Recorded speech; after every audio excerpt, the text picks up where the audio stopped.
Vidéo du 8 septembre 2024. Amis patriotes, je suis heureux de l'impact positif de ma vidéo du 26 août dernier, réalisée dans le seul but de mettre les ex-colonies françaises d'Afrique à la place qu'elles auraient dû occuper avec leur indépendance et qu'un dictateur usurpateur menteur leur a escroqué, ouvrant la porte à bon nombre d'exactions, dont des assassinats jamais jugés. J'ajoute une précision de taille, involontairement omise dans la vidéo. Les 14 colonies africaines francophones se sont vues accorder leur indépendance au cours de l'année 1960. Or, en 1960, la France ne disposait pas de constitution pour légitimer De Gaulle qui a décrété cette indépendance, de papier.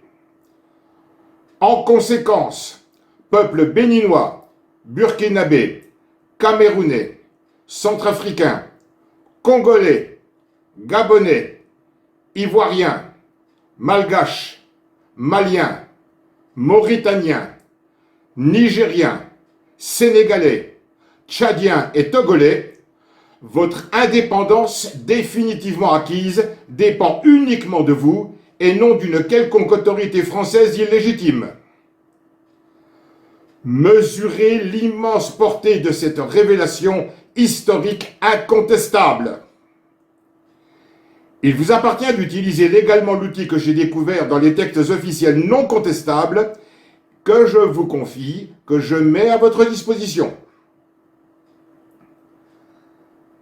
Après celle consacrée à nos frères africains francophones, fondamentale, décisive, la vidéo d'aujourd'hui est la plus importante, percutante, depuis que je suis vidéaste, depuis plus de 16 ans.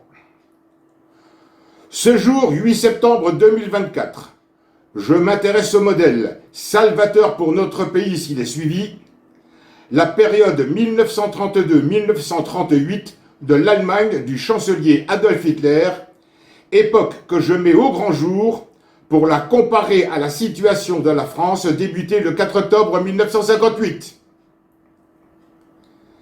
1932, l'Allemagne. Un pays saigné à blanc. Un peuple en souffrance. Un homme prend en charge le destin de son pays, s'attelle à la tâche, saisit le taureau par les cornes. Des décisions politico-économiques. Résultat, un pays qui renaît.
Je vous donne lecture de la retranscription en français sous-titrée de la vidéo de Madame Cassie Rose Rockefeller dont vous venez de prendre connaissance.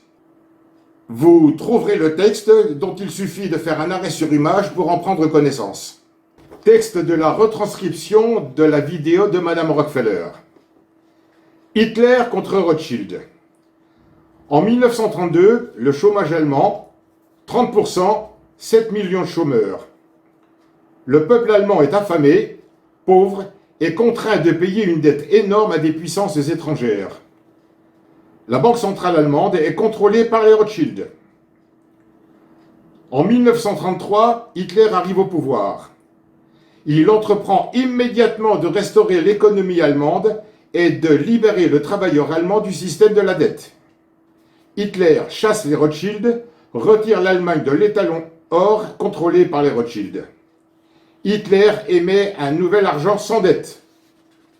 L'économie allemande commence immédiatement à se redresser. Des centaines de milliers de personnes se voient attribuer des emplois dans les grands travaux publics.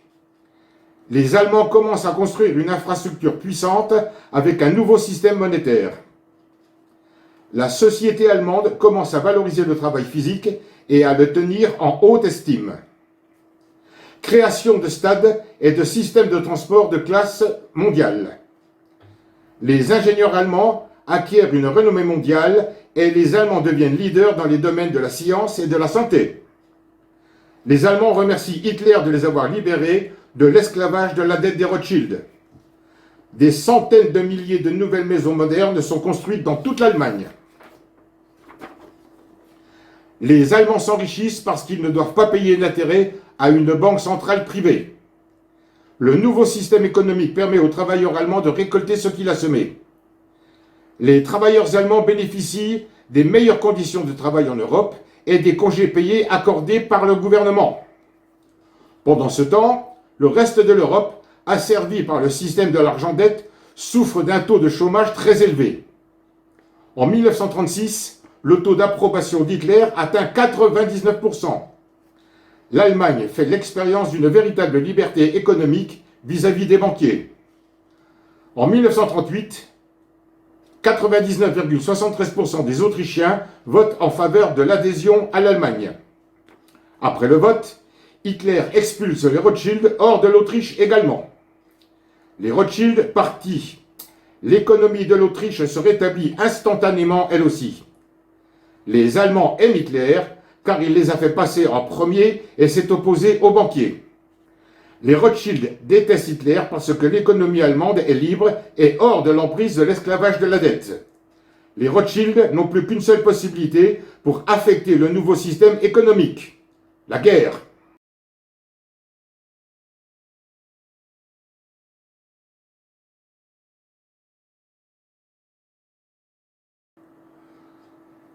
De ma vie d'adulte responsable, je n'ai jamais cherché à plaire.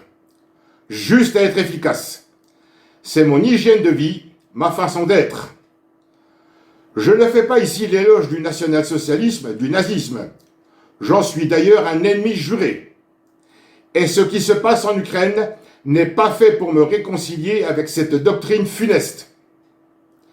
Je constate seulement un fait ponctuel politico-économique historique qui s'est déroulé entre deux dates précises et son résultat. Abstraction faite de la déclaration de guerre commune Angleterre-France le 1er septembre 1939 et les atrocités qui s'en sont suivies, ne tenant compte que des décisions politico-économiques pour redresser l'Allemagne et ainsi sauver son peuple, force est de constater que, entre 1932 et 1938, face au cancer bancaire rothschildien, cette famille juive avide d'argent, d'origine allemande, Hitler a redressé son pays. En France, le même cancer bancaire rothschildien, alimenté par tous les exécutifs en place depuis le 4 octobre 1958, officiellement mis en place le 3 janvier 1973 par Pompidou, ex-directeur général de la banque Rothschild, fortement amplifié par le trio infernal sioniste Sarkozy, Hollande, Macron, ce même cancer saigne la France à mort en paupérisant son peuple. Avant d'aller plus loin, je mets les éventuels détracteurs en garde contre toute tentative d'accusation d'éloge du nazisme de ma part. Je me réfère à un fait historique. L'analogie que je vais développer va épidermiquement faire réagir, secouer des consciences, réveiller des vieilles rancœurs, raviver des douleurs toujours pas cicatrisées. L'état d'esprit de ces éventuels détracteurs n'est dû qu'aux événements de 1939 à 1945. Moi, je le répète, je ne traite que la période économique 1932-1938. Alors, s'il vous plaît, sachez faire la part des choses. Et si vous n'êtes pas d'accord avec moi, ayez le courage de proposer autre chose à visage découvert, comme moi, ou taisez-vous. Pourquoi ne pas réutiliser une méthode qui a prouvé sa redoutable efficacité? L'exemple, toujours l'exemple. Peu importe l'origine, seul le résultat compte. Je reprends la retranscription dont je viens de vous donner lecture, segment par segment. En Allemagne, en 1932, le chômage allemand, 30%, 7 millions de chômeurs. En France, en 2024, la population française compte 68 373 433 habitants. Sa population active est de plus ou moins 30 100 000 personnes. Le chômage se monte à 7,5%, soit 5 128 000 demandeurs d'emploi. Le nombre de Français sous ou proches du seuil de pauvreté est de 11 millions et 17 millions d'entre nous vivent sous le seuil de pauvreté monétaire. En Allemagne, le peuple allemand est affamé, pauvre et contraint de payer une dette énorme à des puissances étrangères. La banque centrale allemande est contrôlée par les Rothschild. En France, à l'école, j'ai appris que labourage et pâturage sont les deux mamelles de la France. J'ai aussi retenu que la Beauce et la Brie sont le grenier de la France. Le monde rural me comprendra parfaitement. Fini les jachères. Le paysan français reprend les rênes de l'autonome production agricole. Le 3 janvier 1973, par la loi numéro 73-7, Pompidou, alors président de la République, ex-directeur général de la banque Rothschild, et son ministre des Finances Giscard d'Estaing modifient les statuts de la Banque de France. Ce n'est pas un hasard si cette loi est surnommée loi Pompidou-Giscard-Rothschild. Cette loi est abrogée le 1er janvier 1994 lors de la signature du traité de Maastricht qui interdit le financement des États par leur banque centrale, ce qui fait de Rothschild le patron du monde financier français, la même chose qu'en Allemagne en 1932-1938. Ainsi débute le processus générant aujourd'hui une dette publique abyssale de 3 300 milliards d'euros, auquel, peu de Français le savent, il faut rajouter 5 000 milliards d'engagements de paiement de la date de l'État et une dette des collectivités territoriales de 1 500 milliards et la dégradation puissance X du niveau de vie des Français. En 2024, et ce depuis 2017, le peuple de France est soumis à un dictateur fraudeur escroc, et ce n'est pas un hasard, ex-associé gérant de la banque Rothschild. Je pose la question. Pompidou, Macron, existe-t-il une école spécifique d'anéantissement d'un pays au sein du système bancaire rothschildien? La Banque de France, le Fonds monétaire international, la Banque centrale européenne sont contrôlés par le nouvel ordre mondial, contrôlés par les Rothschild. En Allemagne, en 1933, Hitler arrive au pouvoir. Il entreprend immédiatement de restaurer l'économie allemande et de libérer le travailleur allemand du système de la dette. Hitler chasse les Rothschild, retire l'Allemagne de l'étalon or contrôlé par les Rothschild. Hitler émet un nouvel argent sans dette. L'économie allemande commence immédiatement à se redresser. Des centaines de milliers de personnes se voient attribuer des emplois dans les grands travaux publics. En France, imaginons qu'en 2025, Renaissance française arrive au pouvoir. J'entreprends immédiatement de restaurer l'économie française et libère le travailleur du joug d'une dette qui n'existe pas.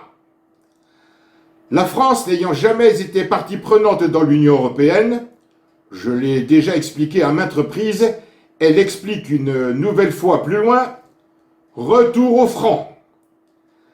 Sa valeur sera déterminée en fonction de notre stock d'or, mais pas que, qui garantira la valeur fiduciaire de notre monnaie enfin retrouvée. Si certains affirment le contraire, je leur réponds que si dette il y a, il est hors de question que le peuple en supporte le moindre centime de remboursement. Cette dette sera remboursée par les saisies des avoirs pécuniaires, immobiliers et mobiliers des banques commerciales, Rothschild comprises, ainsi que ceux de tous les responsables politiques des pouvoirs exécutifs et législatifs, leurs familles s'ils sont décédés.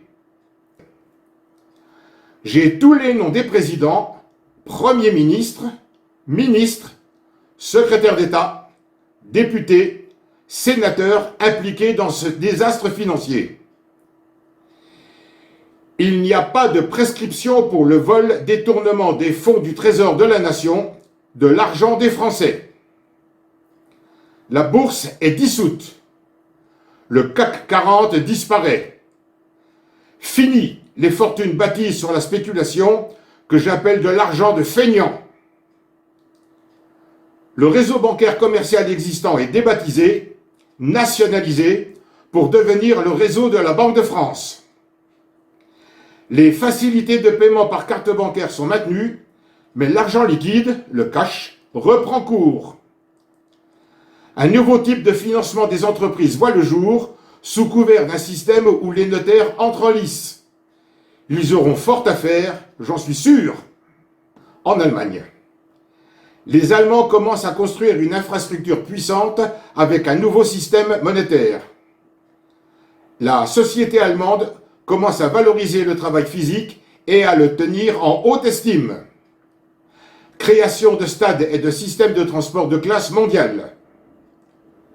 En France, depuis ma prime jeunesse, j'ai toujours entendu dire que quand le bâtiment va, tout va. Lorsque le secteur de la construction se porte bien, cela a un impact positif sur l'ensemble de l'économie. C'est une manière de dire que la construction est un moteur économique important. En Allemagne, les ingénieurs allemands acquièrent une renommée mondiale et les Allemands deviennent leaders dans les domaines de la science et de la santé. Les Allemands remercient Hitler de les avoir libérés de l'esclavage de la dette des Rothschild. En France, la fuite, l'hémorragie des cerveaux français à l'étranger est enrayée. Au début des années 1980, le type d'affaires du genre Catalavox, mis au point par Madame Martine Kempf, française résidant en Alsace, ne se reproduira pas. Le service de santé publique est entièrement réhabilité, restauré et amélioré. En Allemagne, des centaines de milliers de nouvelles maisons modernes sont construites dans toute l'Allemagne. Les Allemands s'enrichissent parce qu'ils ne doivent pas payer d'intérêt à une banque centrale privée. On devine laquelle. Le nouveau système économique permet aux travailleurs allemands de récolter ce qu'il a semé. En France, je répète ce que j'ai déjà dit il y a quelques minutes. Quand le bâtiment va, tout va. Quant au nouveau système économique, plutôt que spéculer dans les marchés financiers, les Français pourront investir dans les entreprises sous forme de prêts contractuels ponctuels, appelés prêts de démarrage ou prêts précoces et ou prêts de développement. En Allemagne, Les travailleurs allemands bénéficient des meilleures conditions de travail en Europe et des congés payés accordés par le gouvernement. En France, le Code du travail est réinitialisé. Les conseils de prud'homme et les tribunaux de commerce, où les magistrats sont élus, sont dissous au profit de magistrats professionnels spécialisés. En Allemagne, pendant ce temps, le reste de l'Europe, asservi par le système de l'argent-dette, souffre d'un taux de chômage très élevé. En 1936, le taux d'approbation d'Hitler atteint 99%. L'Allemagne fait l'expérience d'une véritable liberté économique vis-à-vis des banquiers. En France, sa première trahison le 7 novembre 2007 à Washington, imposant la réintégration de la France au sein de l'OTAN, puis sa seconde trahison le 13 décembre 2007, faisant fi du référendum de 2005, où les Français ont dit non à l'Union européenne à plus de 54%, l'agent franco-sioniste du nouvel ordre mondial Sarkozy, aidé en cela par Attali et la surface financière des Rothschild, imposant un nouveau vote par voie parlementaire sur lequel l'usurpateur nouveau Premier ministre Michel Barnier a beaucoup travaillé, instaurant le traité de Lisbonne, la France est soumise au diktat de l'Union européenne, elle-même dominée par l'hégémonie des États-Unis. L'absence de constitution rendant les décisions sarkozystes illégitimes, donc inopérantes, la France est Frexit de fait. En Allemagne, en 1938, 99,73% des Autrichiens votent en faveur de l'adhésion à l'Allemagne. Après le vote, Hitler expulse les Rothschild hors de l'Autriche également. Les Rothschild partis, l'économie de l'Autriche se rétablit instantanément elle aussi. Les Allemands aiment Hitler, car il les a fait passer en premier et s'est opposé aux banquiers. Les Rothschild détestent Hitler parce que l'économie allemande est libre et hors de l'emprise de l'esclavage de la dette. Les Rothschild n'ont plus qu'une seule possibilité pour affecter le nouveau système économique: la guerre. En France, par népotisme, corruption, toutes les institutions sont aux mains des francs-maçons spéculatifs corrompus. Rothschild contrôle tout. Quand le monde politique ment en permanence, le résultat n'est pas que vous croyez à ces mensonges, mais que plus personne ne croit plus en rien. Un peuple qui ne peut plus rien croire ne peut se faire une opinion. Il est privé non seulement de sa capacité d'agir, mais aussi de sa capacité de penser et de juger. Avec un tel peuple, le dictateur a les mains libres. Il peut faire ce qu'il veut. C'est beaucoup plus facile de tromper les gens que de les convaincre qu'ils ont été trompés. Le commun des mortels ne réalise pas à quel point il est difficile d'exposer la vérité dans un monde rempli de gens qui ne sont pas conscients de vivre dans le mensonge. En 1973, Pompidou a sacrifié notre autonomie monétaire au profit des marchés financiers.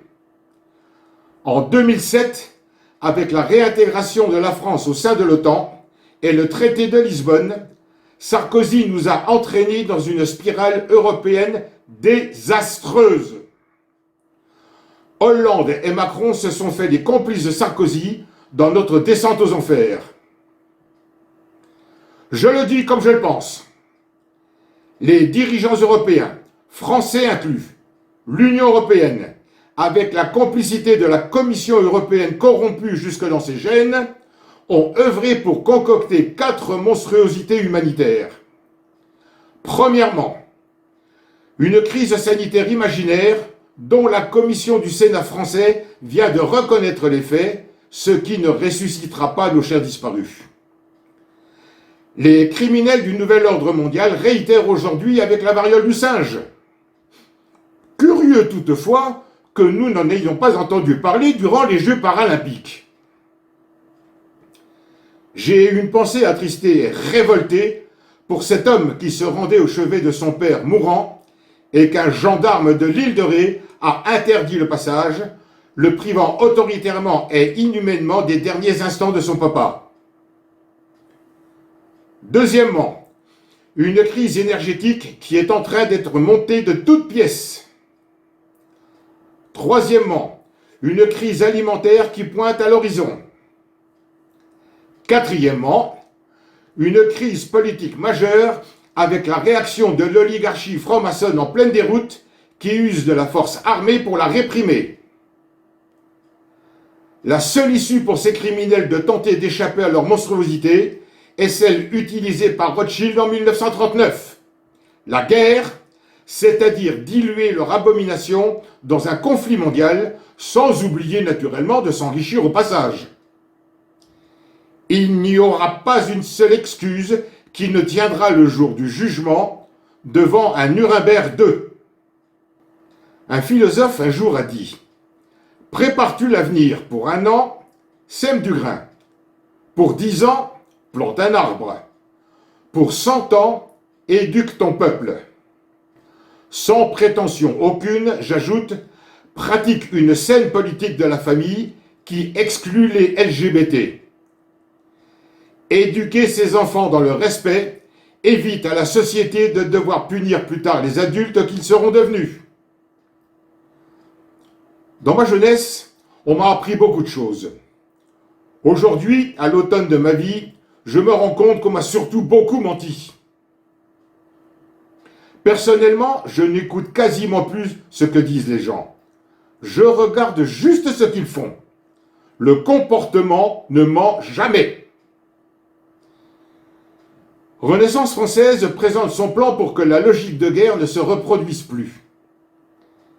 J'ai développé et fait protéger par un copyright l'idée issue de la réflexion de Montesquieu en 1748. Pour qu'on ne puisse abuser du pouvoir, il faut que par la disposition des choses, le pouvoir arrête le pouvoir. J'incruste 4e et constatez la puissance, l'énergie nouvelle légale de cette phrase. Pour qu'on ne puisse abuser du pouvoir, il faut que, par la disposition des choses, le 4e pouvoir arrête le pouvoir. Qu'est-ce que le 4e pouvoir ? Inscrit dans la prochaine Constitution, le 4e pouvoir, c'est vous, c'est moi, c'est le peuple souverain lui-même. Par ses délégués désignés, il aura pour mission de contrôler les pouvoirs exécutifs, législatifs et judiciaires, eux-mêmes contrôlant le 4e pouvoir. Partant du principe que ce n'est pas à l'État de tout connaître des citoyens, c'est aux citoyens de tout connaître de l'État, le peuple devient réellement souverain. Un dictateur, il n'a pas peur des pauvres qui ont faim, il a peur des pauvres qui savent réfléchir. Les abus de pouvoir, le népotisme, la corruption, les passe-droits ont vécu. Un nouveau mode de faire la loi est institué, protégé lui aussi par un copyright. Je termine en vous disant ceci. Dans cette affaire tentaculaire à portée planétaire que j'ai découverte le 6 décembre 2016, aux répercussions géopolitiques gigantesques, inquiétantes, je ne cours pas après les honneurs, les diplômes, les médailles, les louanges, les cadeaux. Ce n'est pas ma motivation première. Juste m'intéressent les vertus fondamentales, humaines, la légitimité et la justice. J'ai la connaissance totale de la situation juridique de la France. Mais on ne peut donner un verre d'eau à celui qui a soif si sa propre carafe est vide. Alors, peuple de France, offre-moi les moyens de servir de l'eau à ceux qui en ont besoin. Adjoins une anse à la carafe pour faciliter le service. Comprends la métaphore. Seul, on va plus vite. Mais ensemble, on va plus loin. La solution non violente est la dénonciation par la communauté internationale du fait que la France, n'ayant pas de constitution, Sarkozy n'a pu être élu en 2007. Illégitime président français du traité de Lisbonne, il ne peut se prévaloir d'une quelconque autorité constitutionnelle. En conséquence, la France n'est pas partie prenante de l'Union européenne. Un discours à l'ONU ou au congrès des BRICS en Fédération de Russie en octobre prochain serait déterminant. Capital. Nous sommes Frexit de fait.